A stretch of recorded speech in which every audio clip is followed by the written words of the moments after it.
hantarkan dia sampai di tempat yang aman. Berarti mana tempat amannya ruhaniyah?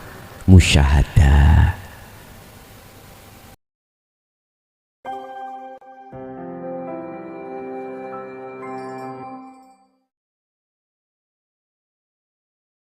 Pada malam hari ini tentang masalah batas. Batas kita diperbolehkan untuk mengenal, memahami dinul haq itu kapan. Kalau kita bicara umur itu kapan. Kalau kita bicara ilmu syariah, batasnya sampai di mana? Tidak satupun keterangan yang menentukan hal itu. Harus umur begini, segini, enggak. Syariatnya harus sampai di sini, tidak ada. Cuman di situ ada kategori. Ini ada kaitannya dengan surat At-Taubah. Surat Taubat. Awal pemutusan hubungan antara ruh dengan Allah. Makanya disuruh tobat. Diterangkan di dalam surat At-Taubah surat yang ke-9 ayat 6. Wa in ahadun lantat kalane salah sijine wong minal musyrikina dari golongan wong musyrik. Apabila ada salah satu orang dari golongan orang musyrik iku istajaroka jaluk pengamanan sopo musyrik ka ing sira Muhammad ya fa'ajirhu mongko tulungono. Apabila ada salah satu di antara golongan orang musyrik minta perlindungan terhadap dirimu Muhammad, maka tolonglah. Kalau sudah kau tolong, hatta yasma'a kalam Allah, sehingga mereka ngrungokake, mendengarkan kalamallahi terhadap kalamullah. Apa yang dimaksud kalamullah? Inilah ajaran dinul haq. Manakala ada seseorang di antara orang-orang ahli hijab datang terhadap dirimu Muhammad untuk supaya bagaimana rohaniyahnya itu aman dari nafsu, ya fa'ajirhu, tolonglah, amankanlah. Hatta yasma'a kalamallahi, artinya di situ dia akan mendengarkan wejangan-wejanganmu. Dia akan menerima keterangan-keterangan di dalam dinul haq. Saya mengatakan bukan musyrikin tapi ahli hijab. Summa ablighu, kemudian antarkanlah Muhammad terhadapnya. Artinya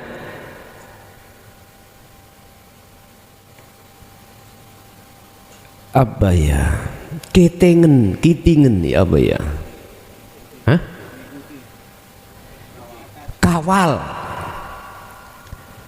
Kemudian kawallah dia ma'manahu, terhadap tempat yang aman. Sebab dzalika bi annahum, karena mereka itu sebetulnya qaumun la ya'lamun, kaum yang tidak mengerti. Berarti bi annahum iku musyrikin, Mbak. Musyrikin ahli hijab. Ikulah ya'lamun, mereka tidak mengerti. Mengapa mereka protes? Mengapa mereka belum sudah mengatakan dzalikal dhalalatun, apa yang kau ajarkan Muhammad itu dikatakan sesat? Karena bi annahum qaumul la ya'lamun, mereka enggak ngerti. Berarti ahli hijab yang merotes itu sebetulnya tidak mengerti. Berarti maksudnya apa? Udah, jangan salahkan dulu, jangan dibenci dulu. Sebab suatu saat dia sadar, ya ini wa in ahadun, lagi mereka akan datang kepadamu minta petuah, minta saran seruan terkait pendidikan rohaniah.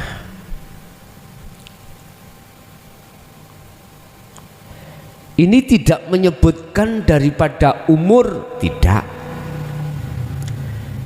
menyebutkan batas syariatnya kapan kita boleh untuk masuk di dinul haq, nggak ada.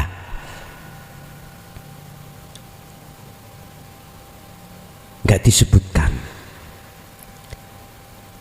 Manakala di antara golongan ahli hijab itu punya satu kesadaran diri dan datang terhadap dirimu, dia minta keamanan, fa'ajirhu, maka kau kewajiban untuk menyelamatkan, menolong. Dengan cara apa? Apa ajaran dinul haq itu? Sampaikan dan dia akan mendengarkan. Inilah yang kumaksud hatta yasma'a kalamallahi.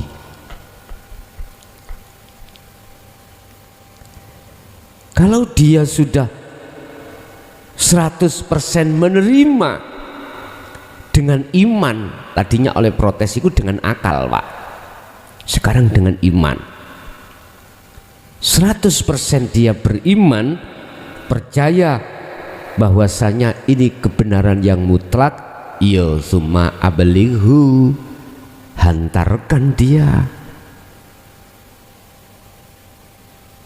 ma'manahu, terhadap tempat yang aman. Artinya apa? Ruhaniyah, kitingen apa man? Kawalan. Dengan cara apa kita mengawal?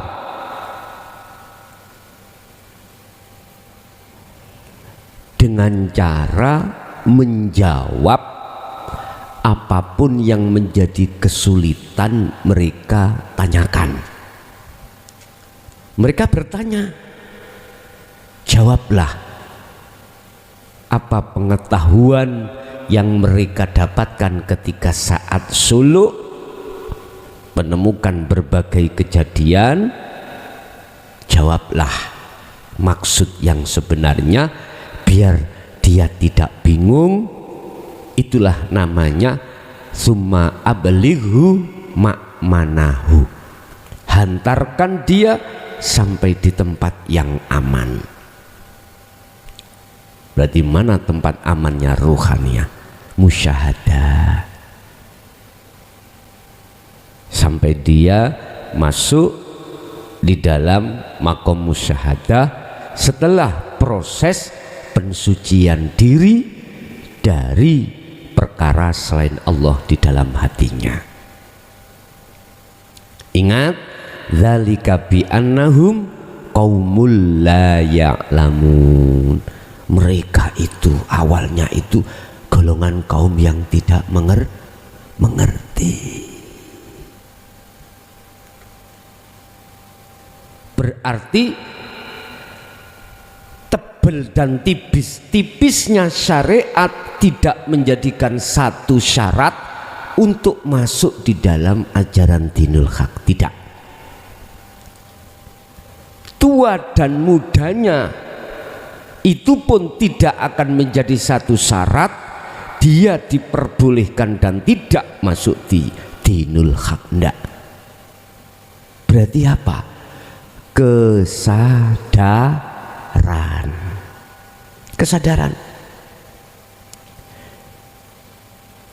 Dia datang terhadap dirimu itu atas dasar kesadaran.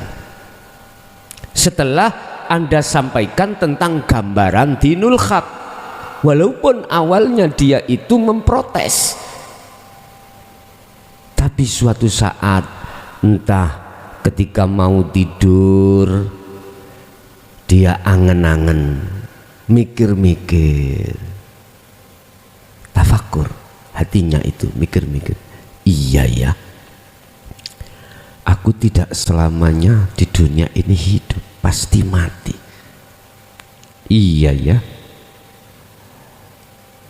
manusia itu tidak hanya jasmani tapi rohani. Iya ya, selama ini aku sholat ya nggak ada gunanya. Artinya saya waktu sholat itu nggak ada nilai kekhusyuan pada Allah, bertemu Allah. Kok nggak ada ya? Angen-angen terus Pak. Dia memang ya muqallibal qulub, hatinya bolak-balik, dibolak-balik Allah.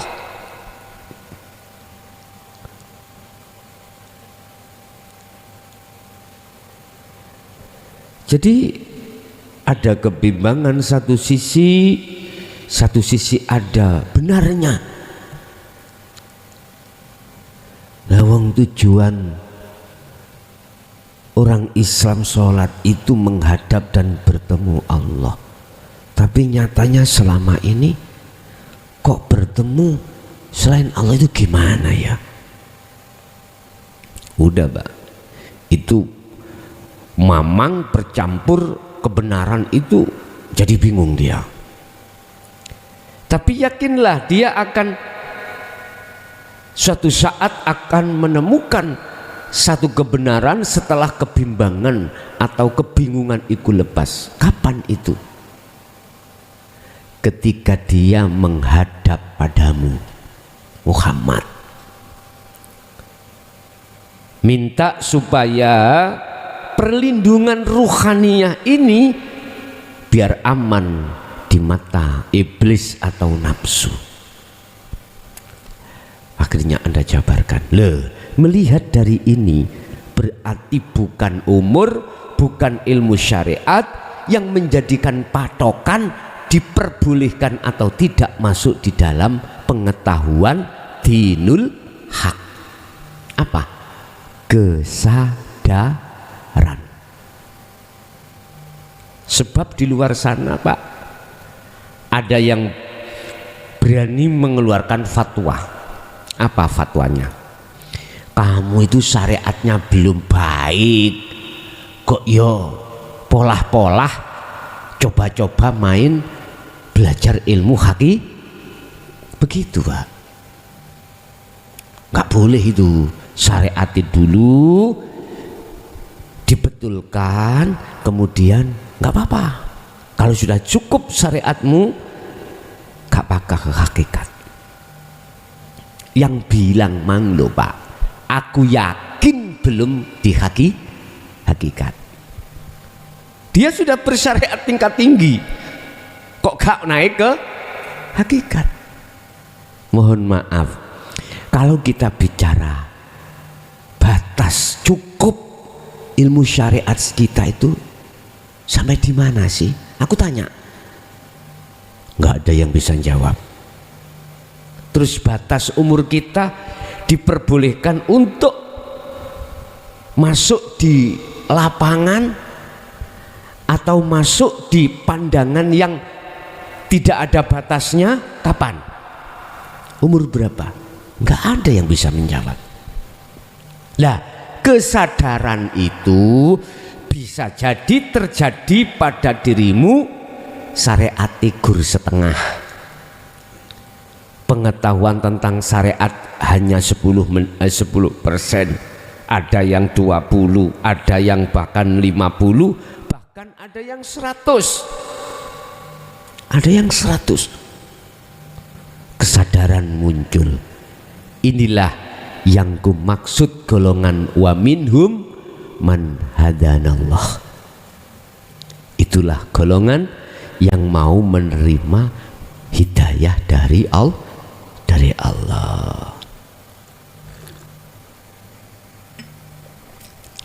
Umur juga begitu. Hati yang pandangannya sudah luas tanpa batas tidak harus di atas 40. Toh kadang juga terjadi pada diri seorang hamba umur 25, umur 20. Semuanya itu kembali atas kesadaran.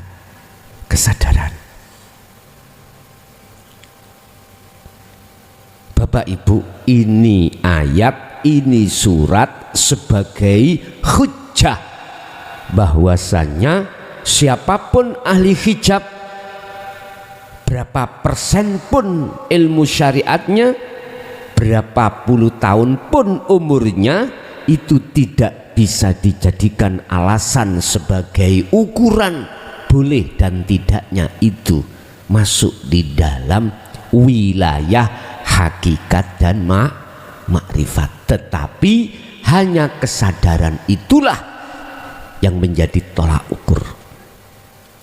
Sebab mohon maaf, tidak sedikit orang yang syariatnya itu tingkat tinggi tetapi belum mengenal Allah, belum masuk di wilayah hakikat makrifat. Siapapun kita, sealim apapun, ilmu selain mengesahkan Allah, pasti kau, hatimu maksudnya, tenggelam di dalam kegelapan pada Allah. Innalladzina kafaru awliya'uhumut taghut. Mereka itu menjadikan taghut atau selain Allah itu sebagai penolong. Dia berkeyakinan kalau itu akan bisa menolong. Ternyata pada akhirnya mereka ketipu.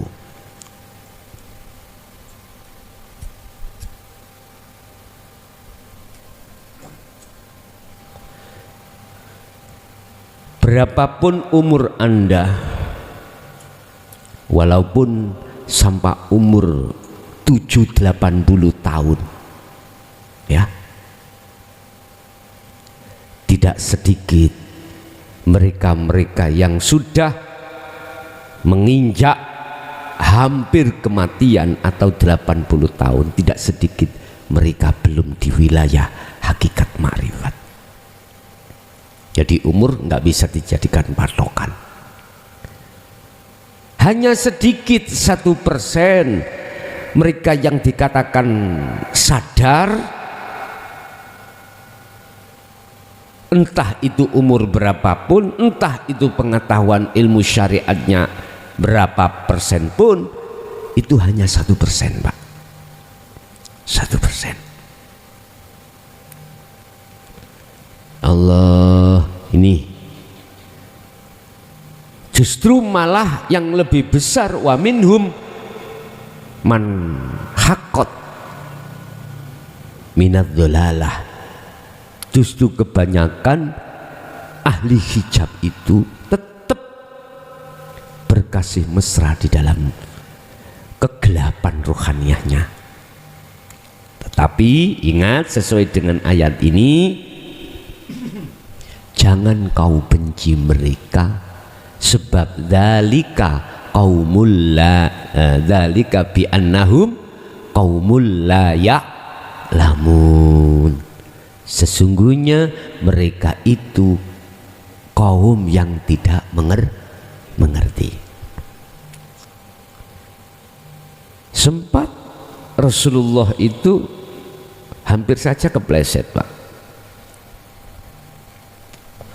Ketika kaum Quraisy sama menolak terhadap pengajaran beliau,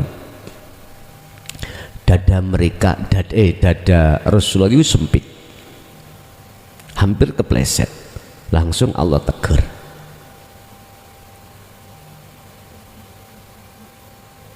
Apa penegore datang Rasulullah? Fasabbih, sucikan Muhammad,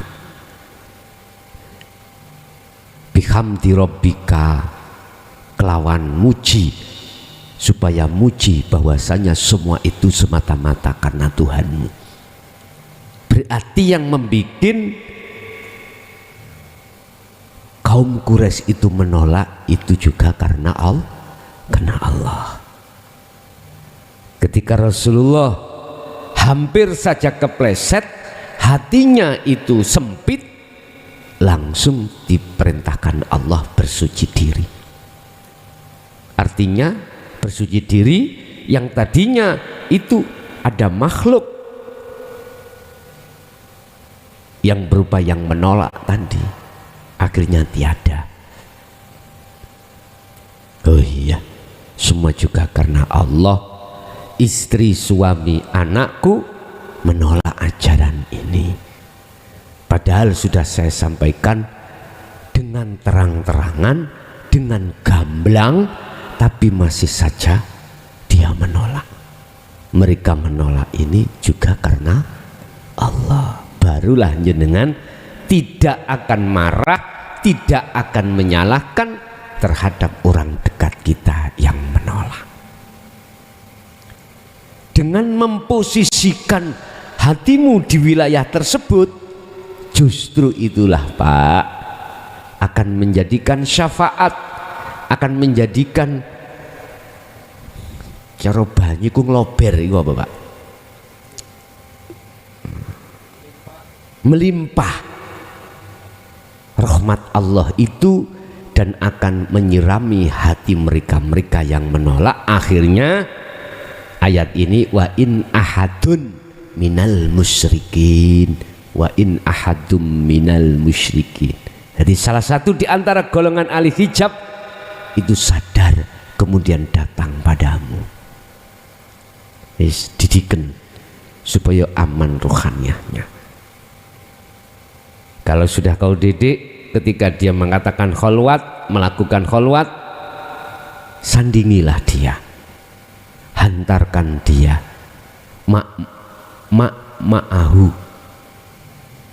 manahu pada tempat sampai yang aman, manahu sampai pada tempat yang aman.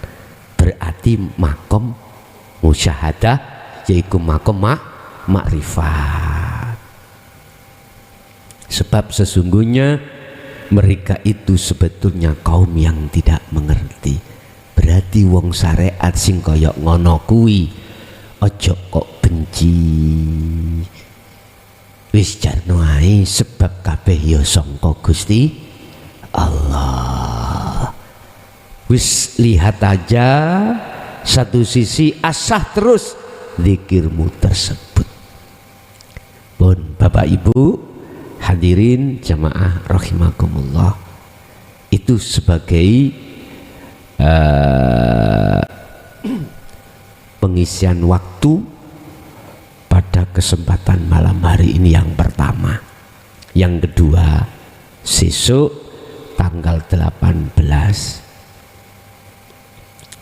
Juli ba'da maghrib. Iki khusus seruan ini bagi mereka yang terasa rohaniyahnya belum bertemu Allah walaupun 1 detik. Belum sama sekali loh ya, belum sama sekali bertemu Allah walaupun 1 detik. Himbauan saya 1 surah sampai 10 surah, 1 Muharram sampai 10 Muharram, berarti mulai tanggal 18 habis maghrib silahkan untuk melakukan khalwat total 24 jam.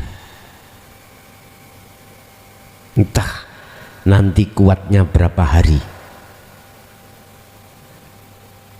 Ini khusus bagi mereka yang belum pernah sama sekali makrifat terhadap Allah atau masuk di maqam musyahadah walaupun sedetik, belum pernah.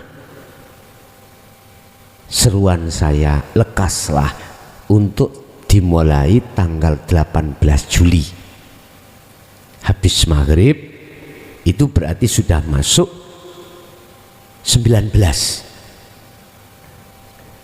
1 surah jatuh di tanggal umum, 1 surah Komariah ini 18 habis maghrib itu sudah masuk tanggal 1 surah 1 Muharram, mulai start di situ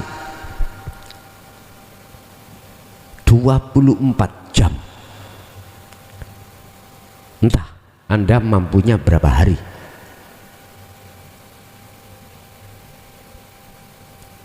Bisa di situ sambil jasadmu kerja, boleh jasadmu sambil aktivitas, silakan. Tapi biar nggak gampang putus, untuk mengasah sirul asror, zikir sir sertakan juga. Kecuali Anda sudah terbiasa tanpa sir langsung sirul asror, monggo silakan. Biqadril imkan, di situ juga nanti semampu dirimu 24 jam itu nanti. Wis pokoknya gatek nih. Apa bahasa Indonesia gatek nih? Perhatikan dengan sungguh-sungguh. 1 sampai 10 surah, berarti Juli 18 habis maghrib sampai berapa itu? 28. Itu apa yang harus Anda lakukan? Cukup zikir sir dan sirul asar. Asah itu, asah terus, asah. Urusan nanti Anda ke Ainul Basyirah, urusan Allah, jangan kau pikir. Jangan kau mikir itu. Sing penting jalankan aja itu. Su'aul Basyirah ke Ainul Basyirah, didorong zikir sir itu tadi. Boleh hu Allah, boleh hu urib, silahkan. Tapi Anda tidak akan bisa mengatakan aku Allah, gak iso kalau belum terjadi proses pemfanaan antara Su'aul Basyirah ke Ainul Basyirah. Wis gak usah dipikir.